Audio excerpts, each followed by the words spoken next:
Battle of Cannae became the most crushing defeat in the entire history of Rome. In a single day, more than 50,000 legionaries were destroyed, bringing Rome to the brink of total collapse. Even the infamous disaster in the Teutoburg forest claimed 2 to 3 times fewer lives. And if we take into account the battles that preceded Cannae, in which Hannibal repeatedly crushed the Romans, the total losses of Rome become truly staggering. Around 90,000, not including prisoners. The name of Hannibal Barca stands alongside the greatest commanders in human history: Alexander the Great, Julius Caesar, Napoleon Bonaparte, and Genghis Khan. He invaded Italy and for years shattered the most powerful military machine of the ancient world on its own soil. Without reinforcements, without supply lines, without support from Carthage. In this video, we will examine how Hannibal managed to utterly destroy the Roman army at Cannae, what tactics he used, how he led his army and war elephants across the Alps, and how he won all the battles leading up to the decisive clash at Cannae. Carthage, Hannibal's homeland, was the capital of a powerful maritime and trading empire founded even before Rome itself. It was not a barbarian state. Its fleet controlled the entire Western Mediterranean, and its trading posts stretched from the shores of Lebanon to Spain and West Africa. The Carthaginians built harbours and fortresses and minted their own coinage. In the arid lands of North Africa, they created such a sophisticated irrigation network that Greek historians describe the surrounding region as a land of gardens, fruit trees, and countless canals watering every plot of land. Their knowledge of navigation, metallurgy, and agriculture rivaled that of the Greeks. It was an ancient and advanced civilization, one that produced the man who nearly destroyed Rome. That man's name was Hannibal. Hannibal was born in 247 BC into the family of the general Hamilcar Barca, one of Carthage's most talented commanders. His childhood unfolded in the shadow of humiliation. The First Punic War ended in Carthage's defeat. The city lost Sicily, was forced to pay enormous indemnities to Rome, and its once dominant fleet was almost entirely destroyed. But the humiliation did not end there. Carthage was unable to pay the mercenaries who had fought for it, and they seized Sardinia. When the Carthaginians attempted to reclaim the island, Rome declared the expedition a threat and demanded its surrender. Unable to risk another war, Carthage was forced to cede both Sardinia and Corsica to Rome and pay an additional indemnity. Hannibal grew up in an atmosphere of national catastrophe, absorbing a deep hatred for the Eternal City. His childhood was spent not in palaces, but in military camps in Spain, where his father sought to conquer new lands to compensate for Carthage's losses. When the boy was 9 years old, his father led him to a sacrificial altar and made him swear that he would never be a friend of Rome. Hannibal swore and never broke that oath. He grew up among soldiers, learning horsemanship, weapons, tactics, and strategy. He spoke several languages and read Greek historians and philosophers. At the age of 26, after his father's death, the army proclaimed him commander-in-chief of Carthaginian forces in Spain. From that moment on, he thought of only one thing: war with Rome. Italy and Rome were separated from the rest of the continent by the wall of the Alps, which the Romans considered nearly impassable. Hannibal made a bold decision. He would lead his army across them. This march became one of the most daring undertakings in military history.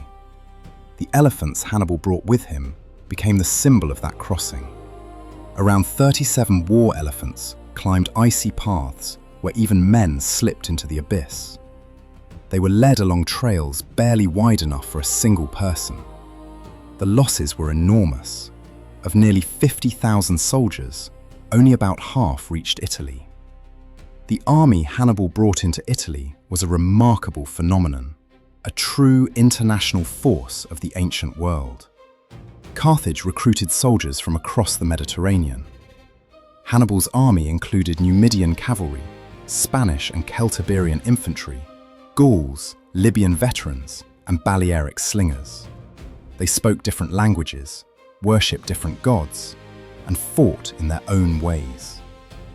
Hannibal forged this diversity into a single, unified force, capable of executing the most complex maneuvers.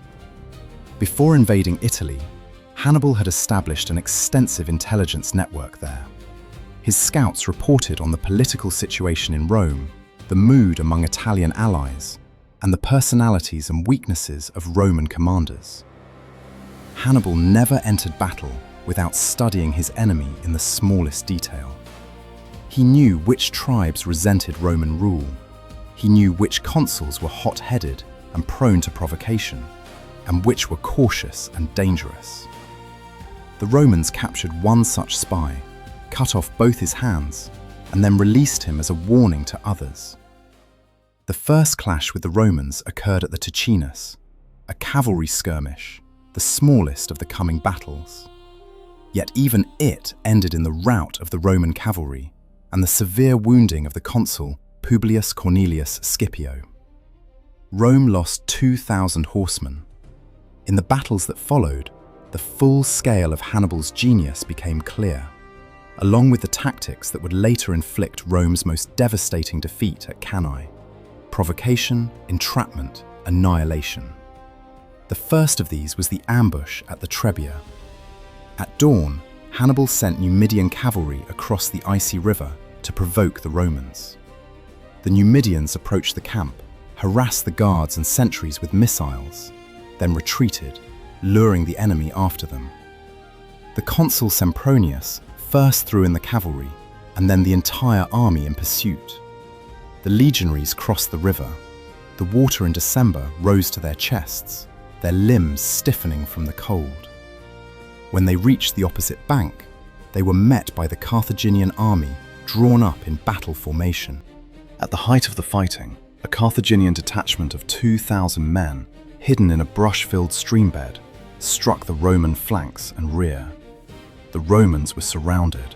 The elephants that had survived the crossing of the Alps trampled the Roman infantry and terrified the cavalry. Horses that had never seen such animals reared and refused to obey. Roman skirmishers hurled javelins at the elephants and stabbed them beneath the tail where the skin was thinner. Maddened by pain, the elephants panicked and crushed everything in their path, including Carthaginian soldiers, breaking their own formation. Only 10,000 Roman soldiers managed to break through the Carthaginian center and escape.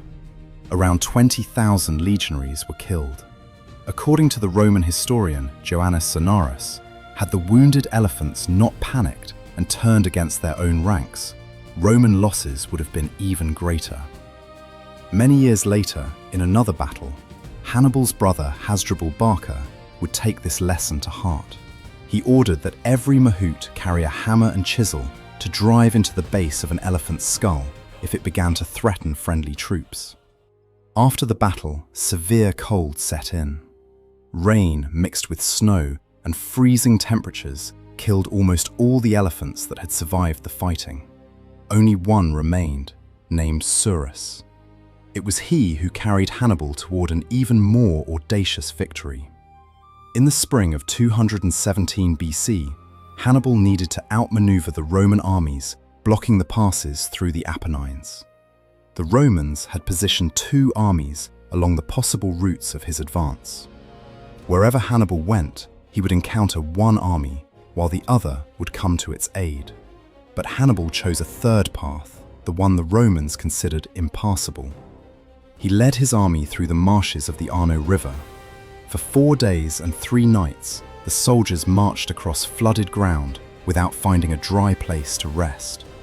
Exhausted men slept on pack saddles or on the corpses of mules that had perished along the way.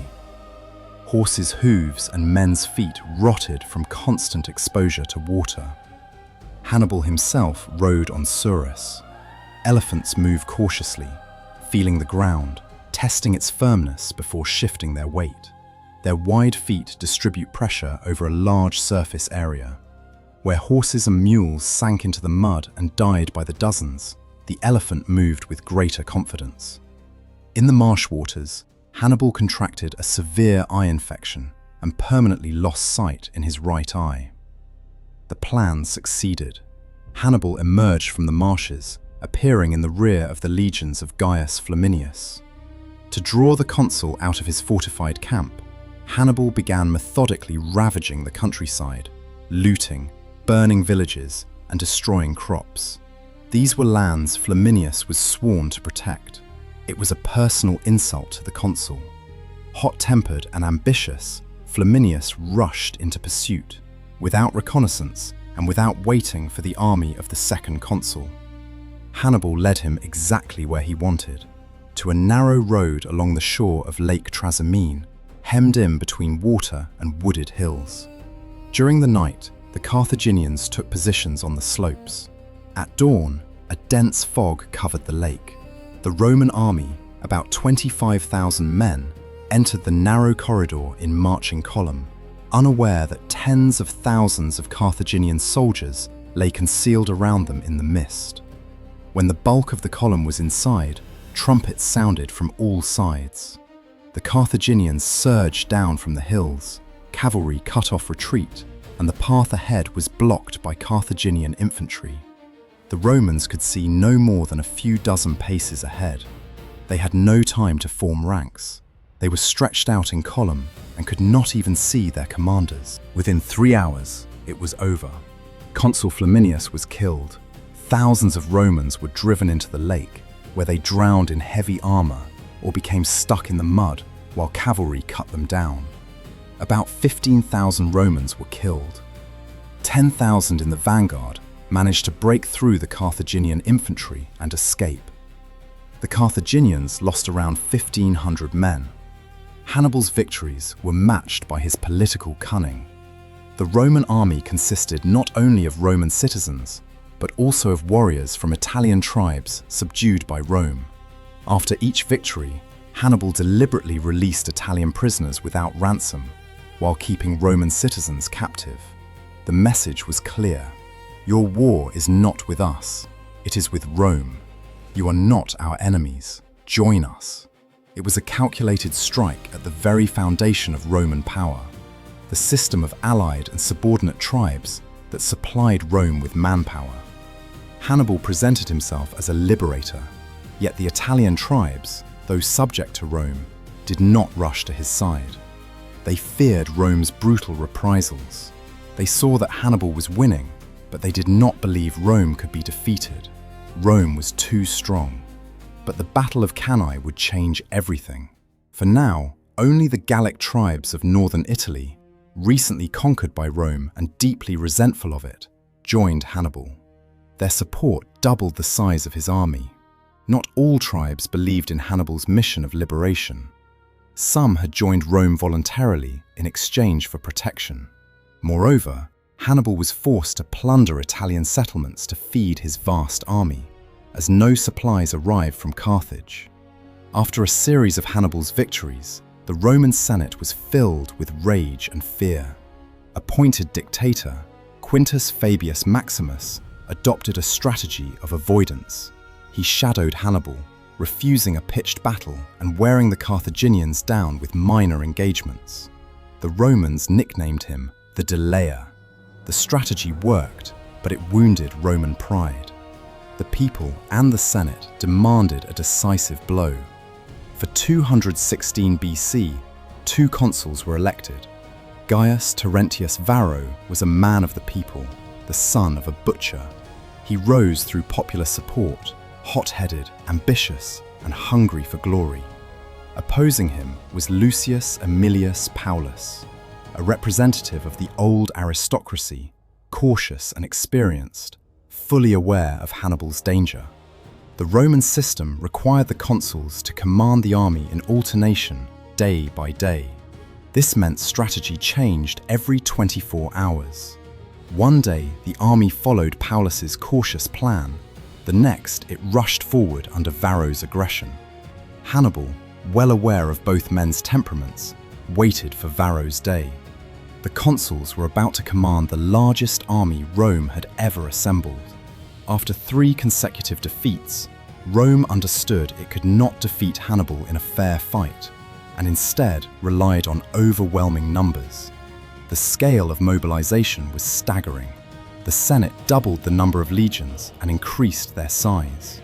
Around 86,000 men, the largest army Rome had ever fielded, a force that seemed capable of crushing any enemy by sheer weight.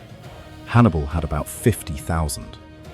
The Carthaginian commander chose the plain near the small town of Cannae for the decisive battle. The plain lay between the river Aufidus on one side and a chain of low hills on the other.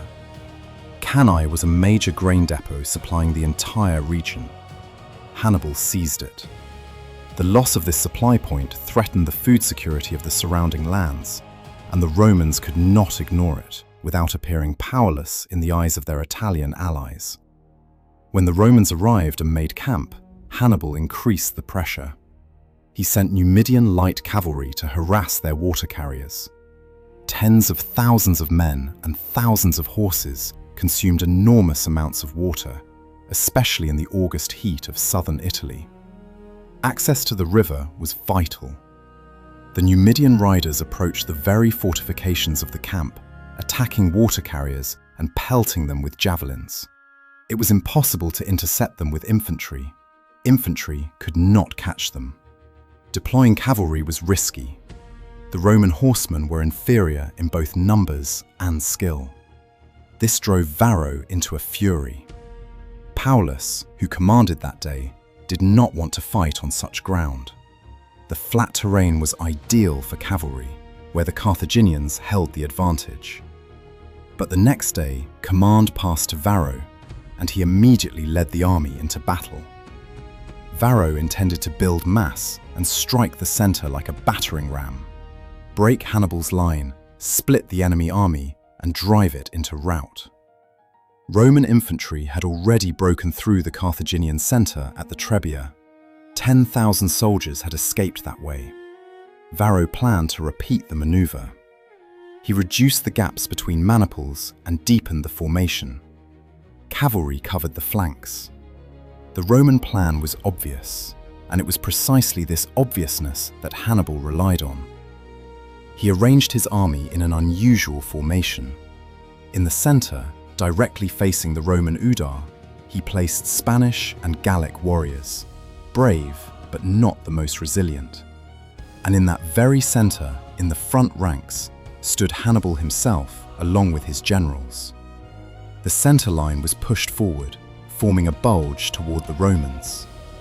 On the flanks of the center, slightly set back, stood the Libyan veterans, Hannibal's best infantry, armed with captured Roman weapons and armor. On the left flank stood the heavy cavalry, on the right, the Numidian light cavalry. The battle began even before the main forces collided. First onto the neutral ground between the armies came the light infantry, Roman velites against Balearic slingers and Numidian skirmishers. The Balearics opened fire earlier. Their lead bullets flew farther than the velites' javelins and struck with greater accuracy. Stones and lead projectiles slammed into Roman shields with dull thuds, maiming unprotected legs and faces. The velites answered with javelins. This exchange continued as the armies drew closer. On the left flank, near the very bank of the river Aufidus, the first of the decisive clashes erupted. The heavy Spanish and Gallic cavalry of Hasdrubal Barca crashed into the Roman horse. The cavalry compressed into tight quarters, horses pressing against one another. The fight instantly turned into a melee. Riders dismounted and fought on foot. Spaniards and Gauls struck with heavy swords, dragging Romans from their saddles. The fight was brief. The Roman cavalry on the left flank was driven back and fled along the river. The Carthaginian horse began to pursue the retreating enemy. On the opposite, right flank, the Numidian cavalry engaged the Roman allied horse. The Numidians fought differently. They did not charge head-on, but circled the enemy, hurling javelins, slipping away, and returning again. It was desert warfare. Exhaust, bind, and never let the enemy escape. The Roman allied cavalry could neither catch the Numidians nor break away from them. In the center of the field, the main unfolded. The Roman infantry advanced. Thousands of legionaries moved forward in a dense formation, shield to shield. The legionaries struck the bulging center of the Carthaginian line, and the center began to bend. The Spaniards and Gauls absorbed the tremendous udar of the Roman battering ram. They died by the dozens, by the hundreds, as the Roman formation crushed them with sheer mass. The Carthaginian center fell back. This was the most difficult and crucial part, to retreat without breaking formation and to hold the line. Had the warriors wavered, gaps would have opened in the ranks, and the legionaries would have poured through. Hannibal and his generals fought side by side with the soldiers, raising their morale and carefully controlling the withdrawal so it would not turn into a rout. To the Romans, victory seemed close. They pushed forward harder and deeper, burrowing into the Carthaginian line. Centurions drove more and more legionaries into the center, trumpets blared, and the mass surged forward irresistibly. Meanwhile, the heavy Spanish and Gallic cavalry caught up with the Roman horse, defeated it again, and then moved to the right flank, into the rear of the Roman allied cavalry, already exhausted to the limit by the Numidians, and struck. Attacked from both front and rear, the Roman allied horsemen broke and fled. The Numidians set off in pursuit. While the cavalry battles raged, the bulge of the Carthaginian line turned into a concave shape. The Roman mass was being drawn into a vast sack. The deeper they advanced, the narrower their front became, and the more tightly they were compressed. The rear ranks pressed forward, unaware of what was happening ahead. The maniples, deep in the formation, continued pushing forward by inertia. Then came the moment everything had been prepared for. The Libyan veterans on both flanks wheeled inward and struck the sides of the Roman column. The Libyans, clad in captured Roman armor and armed with Roman swords, cut into the exposed flanks. From right and left, iron wedges drove into the living mass of the legions. The Romans were surrounded on three sides. And when the heavy cavalry finished off the Roman allied cavalry on the right flank, it turned and struck the rear of the Roman formation. The ring closed. What followed was a slaughter. The Roman army, trapped on all sides, became a vast, helpless mass of human bodies. The front ranks tried to fall back toward the center, crushing the men behind them. The rear ranks, unable to see what was happening ahead, kept pushing forward. The Carthaginians killed methodically, advancing deeper into the mass, rotating fresh troops into the front lines to replace the exhausted. The Romans had no such opportunity. They were packed too tightly. Legionaries died not only from spears and swords, but from suffocation. Some Romans managed to break through the Carthaginian lines and escape, but their number was minimal compared to those who remained trapped. More than 50,000 Roman soldiers were killed in the massacre. Around 15,000 were taken prisoner. Rome lost more men in a single day than in any other battle in its history. Among the dead was the consul Lucius Aemilius Paulus, along with dozens of senators, former consuls, quaestors, and military tribunes. The flower of Roman aristocracy lay dead on the dusty plain. Hannibal lost about 6,000 men, most of them Gauls and Spaniards who had held the center. After the battle, the commander of the Carthaginian cavalry, Hannibal, intoxicated by victory, urged Hannibal to march immediately on Rome. "Give me 5 days, and you will feast on the capital," he said. Hannibal refused. "You know how to win, Hannibal, but not how to use your victory," Hannibal replied. Historians still debate this decision. Was it a fatal mistake, or the sober calculation of a man who understood that besieging a fortified city without siege engines was doomed to fail? We may never know for certain. Rome stood on the brink of destruction. Italian tribes began to defect to Hannibal. Southern Italy was slipping away from Roman control. It seemed that just a little more, and it would all be over. Every fifth man of military age lay dead on the fields of Ticinus, Trebia, Trasimene, and Cannae. There was hardly a household in Rome untouched by grief. And yet, the way the trampled, bloodied republic endured, fought back city by city, and ultimately found a commander capable of defeating Hannibal himself, this may be a story no less great than the victories of the Carthaginian general. But that is for the next videos. If you enjoyed the video, please support it with a like and a comment.